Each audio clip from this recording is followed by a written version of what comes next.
Don't forget to like the video, share your thoughts in the comments, and subscribe to stay updated with our latest.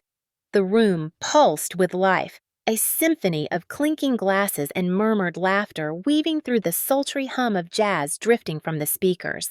The annual office Christmas party was in full swing, the air thick with the scent of mulled wine and the shimmer of holiday cheer. For the first time in years, I, Eleanor Hayes, a 45-year-old accountant who'd spent over a decade carving out a quiet corner in the chaos of corporate finance, let myself soften.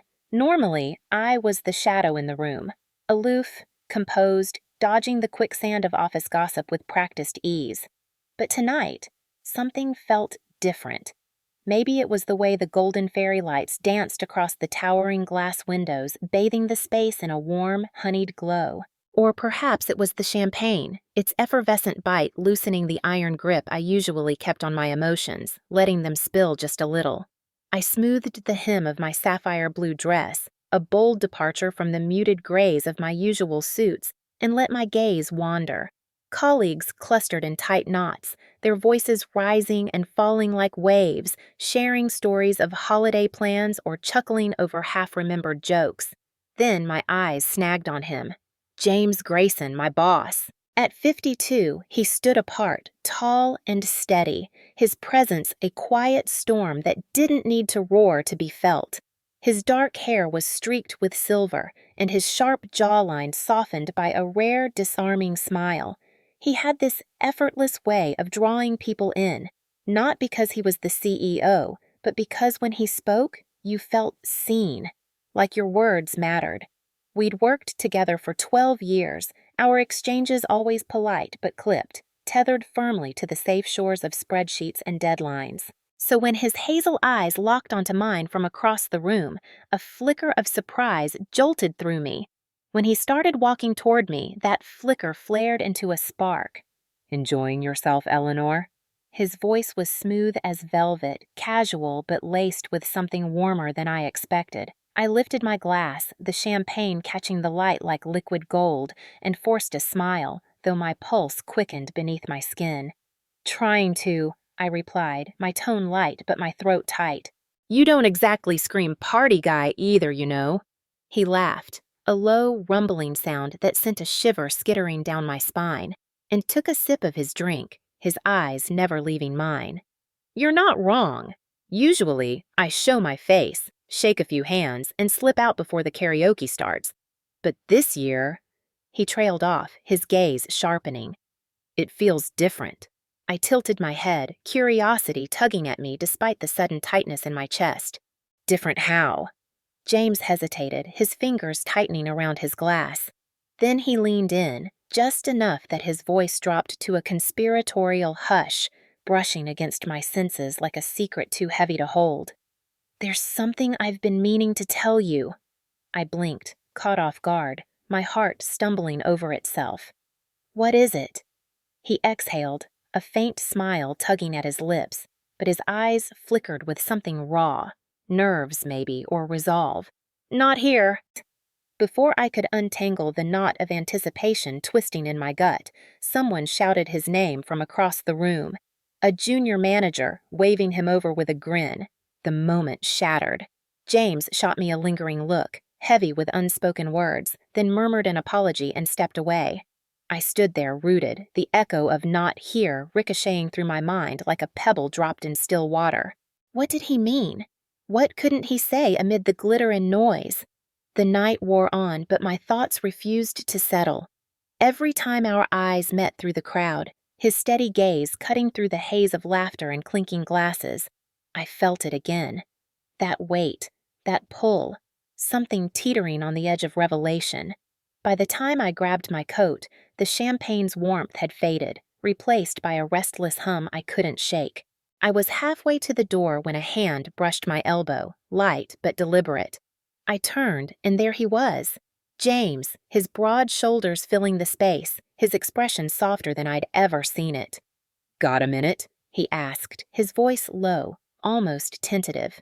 I hesitated, the cool leather of my coat suddenly too heavy in my arms, then nodded. "Of course."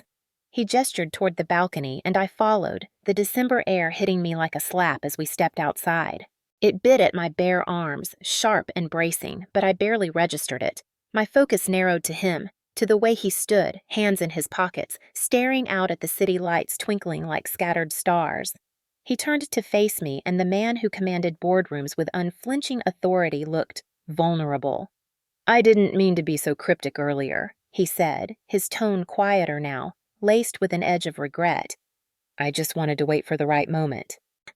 I hugged my arms around myself, the cold seeping into my bones, but it was the heat of curiosity burning in my chest that kept me anchored. "Okay, I'm listening." James ran a hand through his silver-flecked hair, exhaling a cloud of breath that hung in the air between us. Then he looked at me, not as my boss, not as the polished CEO, but as a man peeling back a layer he'd kept hidden for years. "Eleanor, I've admired you for a long time. Not just your work, though you're damn good at it, but you. The way you move through the world, so steady, so graceful, even when everything's falling apart.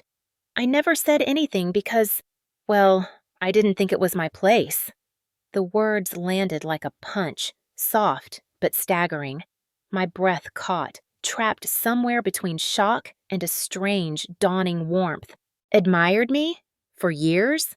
James Grayson, the man I'd watched steer our company through storms with quiet strength, the man I'd respected from a safe, professional distance, was standing here, bearing something I'd never dared imagine. The city lights blurred in my periphery, the hum of traffic below fading to a dull roar as I tried to find my voice. "James, I faltered, my tongue clumsy against the tide of emotions swelling inside me. Surprise, disbelief, a flicker of something I couldn't name. "You don't have to say anything," he cut in, gentle but firm, stepping closer. "I didn't tell you to put you on the spot. I needed you to know." The air between us thickened, charged with a tension that wasn't uncomfortable, but electric, alive. I stood there, the cold wind tugging at my dress, but all I could feel was the heat of his confession sinking into me, thawing something I'd locked away long ago. My heart hammered, loud and insistent, as I searched his face, those steady hazel eyes, the faint lines etched by time and responsibility. He meant it, every word. "James," I managed at last, my voice softer than I intended, trembling with the weight of what I couldn't yet articulate. "I don't know what to say."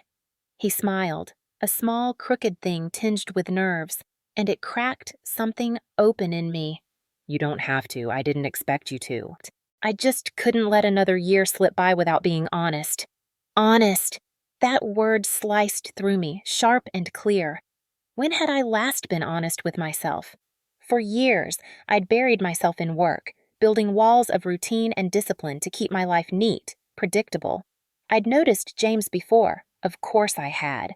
His kindness, his quiet charisma, the way he listened when others only pretended to. But I'd dismissed those thoughts as fleeting, irrelevant, a distraction from the life I'd chosen. Now, standing here, his words hanging between us like a fragile thread, I wondered if I'd been wrong. I exhaled, my breath visible in the frigid air, trying to steady the storm brewing inside me. "I don't know if I've ever let myself think about this." His expression softened, a flicker of understanding passing over his features. "I get that." The silence stretched, heavy with possibility. I glanced back through the glass doors into the ballroom. Colleagues still laughing, glasses raised, the party spinning on, oblivious to the seismic shift happening just beyond their reach. Then I looked at him again, really looked, and asked the question gnawing at me. "Why now?" James hesitated, his jaw tightening as if wrestling with the answer. Then he sighed, the sound rough with surrender.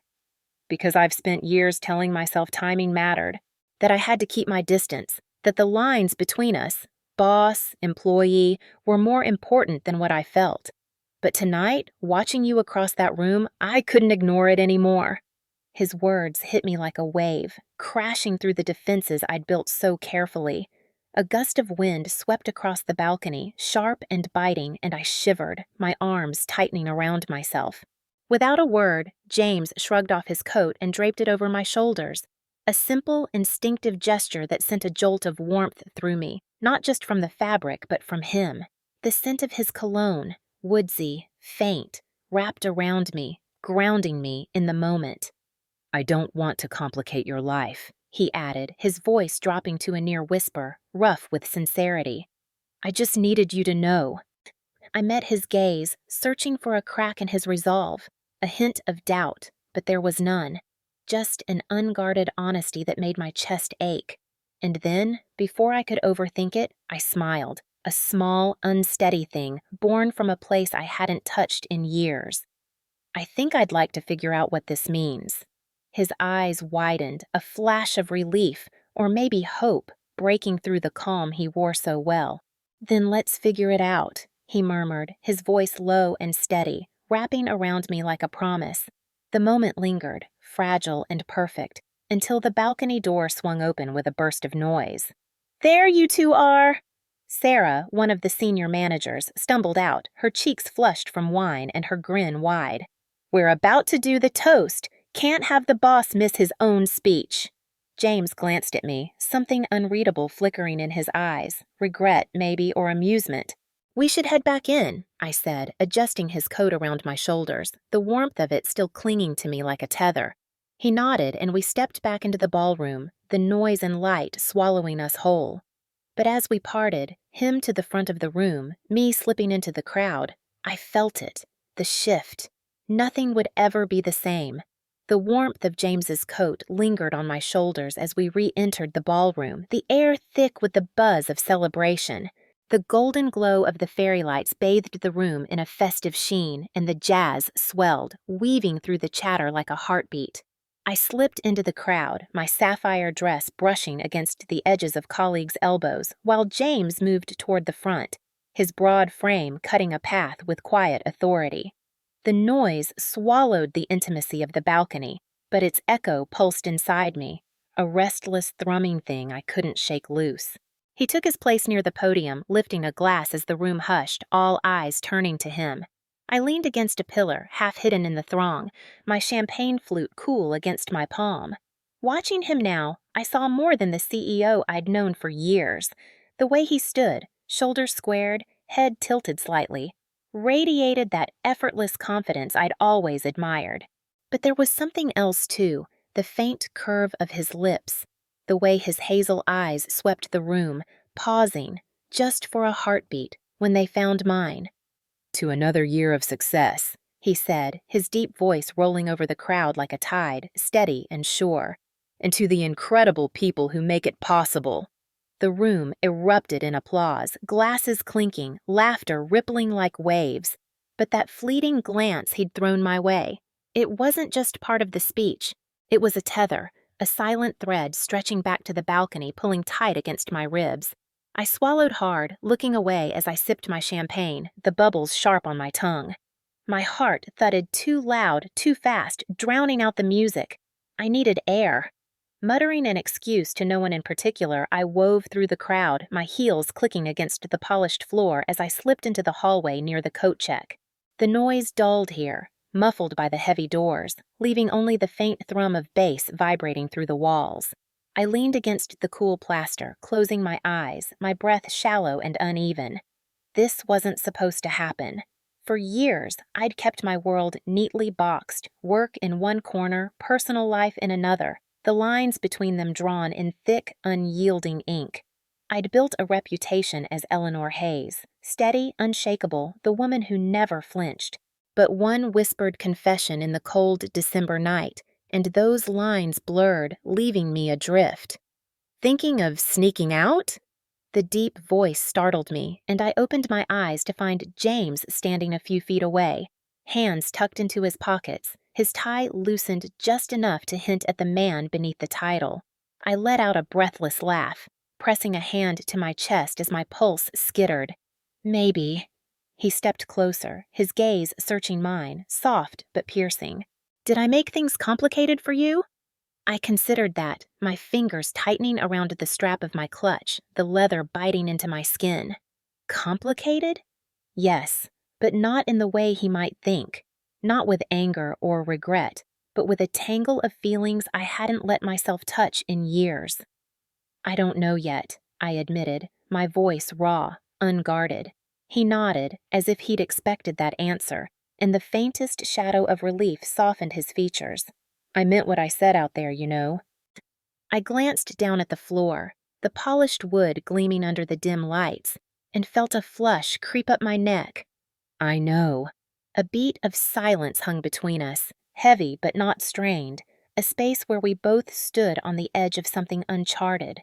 He spoke again, his voice quieter, rougher, like he was pulling the words from somewhere deep. I don't expect an answer right now. He exhaled, shaking his head with a small, self-deprecating smile. I don't want to pretend anymore. Though that honesty, raw, unguarded, stirred something inside me, a flicker of recognition I couldn't ignore. I met his gaze again, and the walls I'd built trembled. Neither do I said, the words slipping out before I could catch them, soft but steady. His expression shifted, surprise flickering in his eyes, followed by something warmer. Hope, maybe, or relief. I should have felt exposed, vulnerable, but instead there was a strange calm settling over me, like a knot unraveling after years of being pulled tight. I should go, I said, though my feet didn't move, and I wasn't sure why I'd said it. Maybe habit, maybe fear of what came next. He didn't argue, but as I turned to leave, his hand reached for mine. A gentle, tentative touch, his fingers brushing mine like a question. Let me call you tomorrow? He asked, his voice barely above a whisper, laced with a quiet urgency that made my breath hitch. I hesitated just for a moment, then nodded. Okay. I slipped my hand free, my skin tingling where he'd touched it, and walked toward the exit. The cold night air hit me as I stepped outside, sharp and biting, but it couldn't dull the warmth blooming in my chest. Whatever this was, it wasn't the end, it was the beginning. The next morning, I woke to a world that felt lighter, softer, as if the confession on that balcony had lifted a weight I hadn't known I carried. Sunlight streamed through my apartment windows, painting the hardwood floors in golden streaks, and I padded barefoot to the kitchen, my robe trailing behind me. The kettle hummed as I replayed the night in my mind, every word, every glance, the way James's voice had wrapped around me like a lifeline, his coat over my shoulders, his hand brushing mine. Let me call you tomorrow.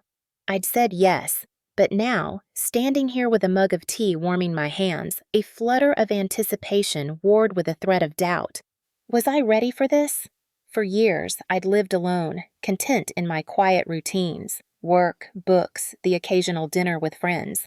I'd convinced myself I didn't need more, that the flicker of longing I sometimes felt was just a ghost, easily dismissed.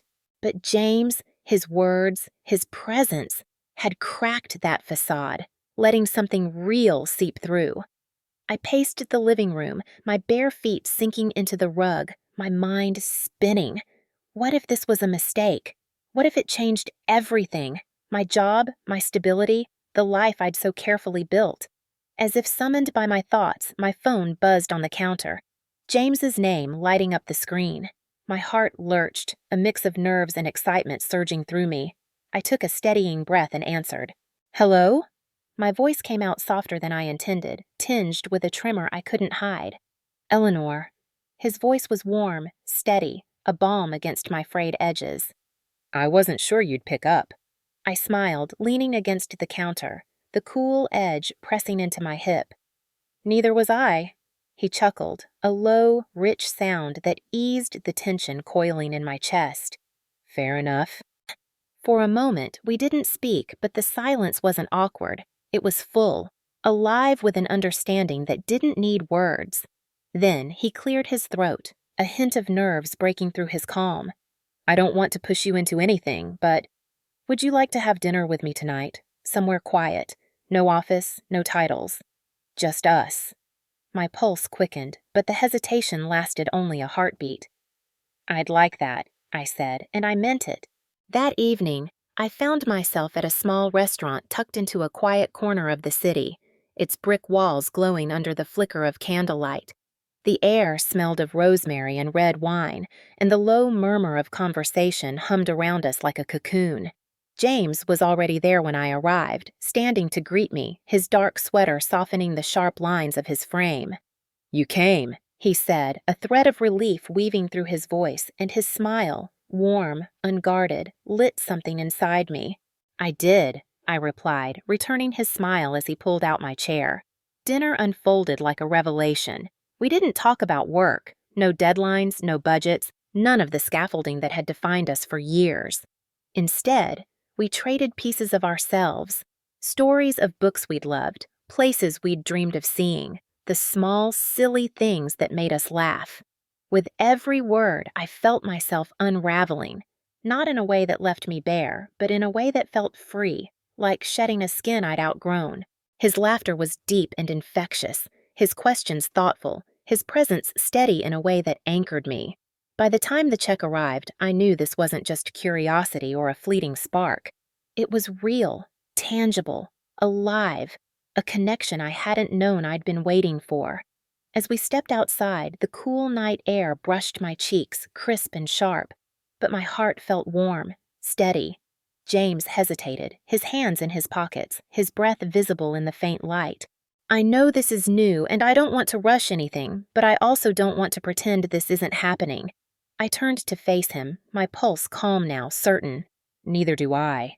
His face softened, and for the first time, I saw something in his eyes I hadn't noticed before. Not just admiration, but hope, bright and unguarded. He reached for my hand, his fingers lacing through mine, warm and sure. The simple touch sent a quiet thrill through me, grounding me in the moment. And as we stood there, the city humming softly around us, I realized something. Sometimes the most unexpected turns in life aren't just surprises.